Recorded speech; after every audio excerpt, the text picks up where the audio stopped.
अब जानते हैं कि इंद्र ने ऐसा क्यों किया, इंद्र का अर्थ क्या है, क्या इंद्र कोई व्यक्ति है या पदवी, इंद्र किस देवता का नाम है। तो अब मैं इसको आपको शास्त्र की भाषा और आध्यात्मिक तरीके से इसको बताती हूँ। इंद्र का शाब्दिक अर्थ कि इंद्र जब इतना अहंकारी है, इतना सब कुछ है, तो वो स्वर्ग का राजा कैसे है, जो संचालित करता है, शक्ति देता है, नेतृत्व करता है। इंद्र एक राजा, प्रमुख, सर्वोच्च। इंद्र मतलब इंद्रियां नियंत्रित करने वाला। इंद्र प्रकाश का स्वामी है। इंद्र कोई व्यक्ति है नहीं, वो एक पद है। इंद्र कोई स्थायी नाम नहीं है बल्कि एक पदवी है, जैसे राजा, प्रधानमंत्री। इस तरह से स्वर्ग के जो राजा हैं उन्हें इंद्र कहते हैं। हर कल्प में एक ब्रह्मा के दिन में नए इंद्र बनते हैं। जो पुण्य तप यज्ञ के बल से लोकपाल बनने योग्य होता है वही इंद्र पद प्राप्त करता है। शास्त्रों में कहा गया है अगले कल्प में महाबली को इंद्र पद प्राप्त होगा। इंद्र कौन से लोक और देवता के अधिपति हैं? स्वर्ग लोक के राजा, देवताओं के अधिपति। स्थान इनका स्वर्ग लोक, इंद्रलोक या अमरावती। देवता के रूप में इनका जो कार्य है वर्षा, बिजली, मेघ, युद्ध, इंद्रियां। अस्त्र इनका वज्र, इंद्र का वज्र है। वाहन इनका है ऐरावत हाथी। महल अमरावती, जहां उनकी पत्नी इंद्राणी शची देवी रहती। इंद्र किन गुणों का प्रतीक है? बल, युद्ध के अग्रणी, ऐश्वर्य, भोग और विलास के स्वामी, सत्ता, देव सभा का प्रमुख, अहंकार। कई बार इंद्र अहंकार का प्रतीक भी बनते हैं। सजा पाने वाले, इन्होंने कई बार ऋषियों से श्राप भी पाया है। आध्यात्मिक दृष्टि से इंद्र को समझते हैं। इंद्र हमारे भीतर के इंद्रिय नायक है जो इच्छा और वासनाओं को चलाता है। जब हम मन, इंद्रियों और भोगों के अधीन होते हैं तब इंद्र भीतर प्रबल होता है, लेकिन जब हम इंद्र को साध लेते हैं तब इंद्रिय जय, आत्म जय की ओर बढ़ते हैं। जैसे कहते हैं ना, इस आदमी ने या इस औरत ने अपनी इंद्रियों पर कंट्रोल है।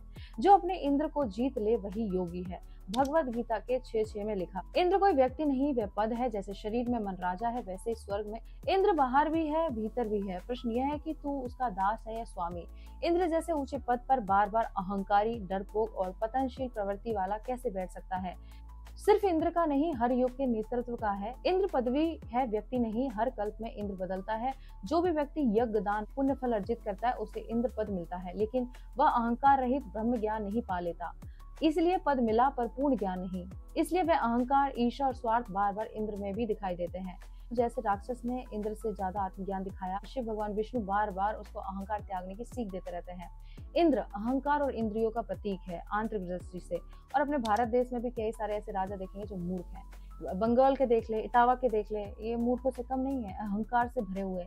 इंद्र हमारे भीतर का प्रतीक, देवों का राजा, प्रतीक हमारे मन का स्वामी। वज्र अहंकार का अस्त्र, वह और ईर्षा जब हम अपने अंदर की शक्ति को भूलते हैं, जैसे eyes, ears, taste, touch, desire के अधीन होते हैं, तब भीतर का इंद्र जागता है और वही अहंकार बन जाता है। इंद्र है भोग की इच्छा, इंद्र पद का मोह, इंद्र अपूर्ण ज्ञान से उत्पन्न घमंड। इंद्र का बार बार पतन क्यों होता? इंद्र का बार बार पतन हमें सिखाता है कि पद प्राप्त करना आसान है पर चेतन का उत्थान दुर्लभ।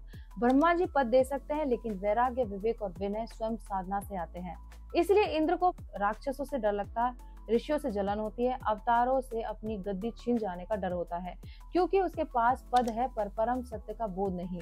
कि इंद्र बार बार अहंकारी क्यों होता है? उत्तर, क्योंकि पद मिला है, पूर्ण आत्मज्ञान नहीं। क्या इंद्र पतनशील है? हाँ, जब तक वे अहंकार में है। इंद्र का क्या प्रतीक है? इंद्र भोग, अहंकार, भटकती चेतना है। हमें क्या करना चाहिए? अपने अंदर के इंद्र को जीतना चाहिए, यानी इंद्रिय और अहंकार पर विजय पाना चाहिए। पद पा लेना सरल है पर पद को पवित्र रखना तप है। जिसने इंद्र को जीत लिया वही सच्चा ब्रह्म ज्ञानी है। स्वर्ग लोक में क्या होता है? स्वर्ग का राजा इंद्र तो अहंकारी है पर बाकी देवता क्या करते हैं? स्वर्ग में कौन कौन रहते हैं? स्वर्ग क्या केवल विलास का स्थान या वहां भी तप, ज्ञान, कर्तव्य होते? स्वर्ग क्या है? स्व प्लस ग, जहाँ प्रकाश है, सुख है, उच्च चेतना है। ये कोई अंतिम मोक्ष स्थान नहीं बल्कि एक उच्च ऊर्जा क्षेत्र है, भोग और पुण्य के फल का क्षेत्र। शास्त्रों के अनुसार स्वर्ग लोक भौतिक देह से परे सूक्ष्म स्तर पर स्थित लोक है। यहाँ देवता, ऋषि, गंधर्व, अप्सरा, विद्याधर, मरुतगण सब निवास करते हैं। यहाँ भोग है पर अहंकार भी संभव है क्योंकि अज्ञान अभी बाकी है। स्वर्ग मोक्ष नहीं है, स्वर्ग में पुण्यशील होते हैं पर पुनर्जन्म होता है। इंद्र स्वर्ग का राजा, देवताओं की सभा का अध्यक्ष। वज्रधारी, वर्षा, बिजली, युद्ध, सावधान करता है पर अक्सर अहंकारी और भयभीत होता है। भगवान ब्रह्मा, विष्णु, महेश और फिर परमात्मा पर ब्रह्म है। स्वर्ग में कौन कौन देवता रहते हैं और वे क्या करते हैं? सूर्य देवता प्रकाश ऊर्जा के कर्म करते हैं, संचालन आत्मा का प्रतीक। चंद्रदेव शीतलता, मन, रस चक्र, मन के स्वामी। वरुण देव जल, नियम, ऋतु, संचालन, विवेक और नियंत्रण करते हैं। वायुदेव प्राण, गति, वायु, प्राण शक्ति देते हैं। अग्निदेव यज्ञ, परिवर्तन, चेतना, ज्ञान और अग्नि तत्व के हैं। यमराज मृत्यु के स्वामी, न्याय करते, धर्म और सत्य का निर्णय। कुबेर जी धन के स्वामी, समृद्धि और भंडार करते हैं। नारद मुनि गायक, ज्ञानी, ज्ञान, चेतना का प्रसार। देवी गण कौन? जल की देवियां, शक्ति की धाराएं, भावों की शुद्धता, गंधर्व, अप्सराएं, संगीत, नृत्य, कला, दिव्य सौंदर्य का प्रतीक। स्वर्ग का उद्देश्य क्या है? सिर्फ भोग है? नहीं। स्वर्ग पुण्य का फल प्लस आत्मा की विश्राम स्थली। यहाँ आत्मा को भोग मिलते हैं लेकिन ज्ञान नहीं मिलता, इसलिए मोक्ष नहीं मिल सकता। इसलिए देवता भी मोक्ष के लिए तप करते हैं। वरुण देव जल तत्व को संतुलित करते हैं। सूर्य देव दिन रात्रि ऋतुओं को संयमित रखते हैं। वायुदेव प्राण शक्ति का प्रभाव बनाए रखते हैं। ये देवता कर्तव्यशील हैं, अहंकारी नहीं है। इंद्र की विशेष स्थिति है जहाँ शक्ति और सत्ता एक साथ होने के कारण अहंकार की परीक्षा अधिक होती है। तो क्या फिर स्वर्ग में भी परीक्षा होती है? हाँ, स्वर्ग आराम की जगह है, अंत नहीं। वहाँ तप नहीं होता पर परीक्षा होती है। वहाँ सच्चा ज्ञान नहीं मिलता, केवल सुख मिलता। इसीलिए मोक्ष प्राप्ति के लिए मनुष्य शरीर ही श्रेष्ठ। स्वर्ग भोग का स्थान है पर भटका भी हो सकता। स्वर्ग के राजा का पद नहीं, जिम्मेदारी है, और जिनके मन में पद से पहले प्रेम और सेवा है वही सच्चा इंद्र है। सूर्य, वायु, वरुण जैसे देवता से बड़े हैं क्योंकि वे कर्तव्य में रमे हैं, पद से नहीं। भगवान भाव के भूखे हैं, न कि भोग के।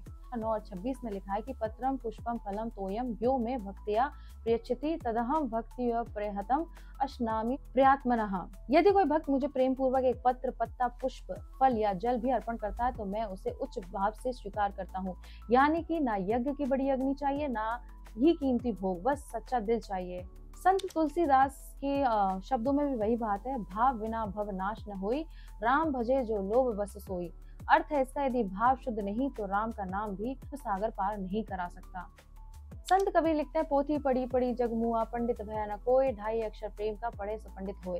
यानी सारा ज्ञान, वेद, यज्ञ, कर्मकांड व्यर्थ है अगर हृदय से प्रेम नहीं है। भगवान भाव के भूखे न कि भोग के। अगर ये भाव से किए जाएं तो बहुत ऊंचे स्तर तक आत्मा को ले जाते हैं, लेकिन अगर सिर्फ रिवाज या डर के किए जाएं तो वे शरीर की क्रिया है, आत्मा की नहीं। सत्य भगवान भाव से प्रसन्न होते हैं, ना कि भारी चीजों से। प्रेम सच्ची पूजा है जो न आंखें देखती है न कान सुनते हैं। पूजा यज्ञ तभी सफल है जब उसमें समर्पण और हृदय की पुकार हो। दिखावे की भक्ति सिर्फ कर्म कांड है और अंत थकावट भी देती है, शांति नहीं। जो मंदिर ना जा सके वो भी भगवान को पा सकता है अगर भाव से पुकारे। प्रेम वह अग्नि है जिसमें बिना हवन कुंड के भी प्रभु प्रकट हो जाते हैं। वह अत्यंत रहस्यमय, तांत्रिक और काल बोध से जुड़ा है। क्या इंद्र की आज भी कलयुग में सच्चे साधकों और शिव शक्ति स्वरूप आत्मा या भक्तों से डर लगता है? क्या वह अब भी विघ्न डालते हैं जैसे सतयुग त्रेता युग में डालते थे? हाँ, सिद्धांत रूप से भीतर का इंद्र और लोकपाल इंद्र दोनों अभी भी सक्रिय हैं। इसको मैं बताती हूँ आध्यात्मिक ऐतिहासिक तरीके से। इंद्र सत्ता और अहंकार का प्रतीक। इंद्र का डर हमेशा तपस्वियों से रहा है, चाहे वो किसी युग में हो। सच्चे तपस्वी, शिव शक्ति स्वरूप आत्मा, राधा कृष्ण प्रेमी, योगी, संत, सच्चे भक्त, ये सब भूतकाल से इंद्र के अहंकार के लिए खतरा रहे हैं। क्यों? क्योंकि जहाँ भक्ति, प्रेम, समर्पण, ब्रह्म ज्ञान है वहाँ सत्ता, नियंत्रण और भोग की सत्ता जैसे इंद्र कमजोर हो जाते। इतिहास गवाह है इंद्र ने किसे किसे विघ्न डाले। त्रेता युग में विश्वामित्र, मेनका जी भेजी तब तोड़ने की चेष्टा। द्वापर युग में गोवर्धन पूजा, इंद्र ने वज्र से डुबाने की कोशिश की।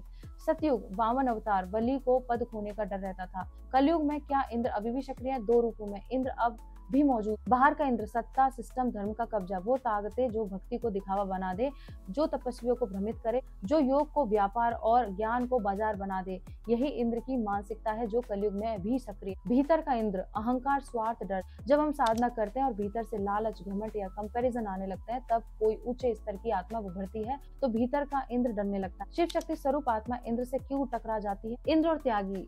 इंद्र भोगी है तो आत्मा समर्पित है, इंद्र स्वार्थी है तो आत्मा तपस्वी है, इंद्र नियंत्रक है तो आत्मा शुद्ध है। इंद्र डरे हुए हैं तो जहां भी शिव शक्ति प्रकट होते हैं वहां अधर्म, मोह, अहंकार, डर बेकाबू हो जाते हैं, इसलिए वे विघ्न डालते। तो क्या इंद्र सफल हो जाता है? नहीं, केवल तभी तक जब तक साधक पूर्ण आत्मज्ञान तक न पहुंचे। जब कोई आत्मा पूर्ण ब्रह्म स्वरूप में स्थित हो जाती है तब इंद्र का वज्र भी उसका कुछ नहीं बिगाड़ सकता।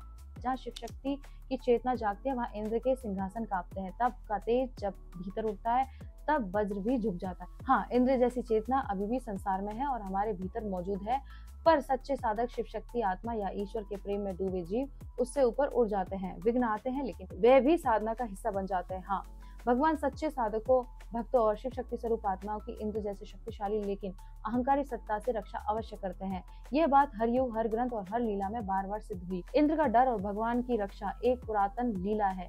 लीला गोवर्धन पर्वत, श्री कृष्ण द्वारा इंद्र का अहंकार हरण।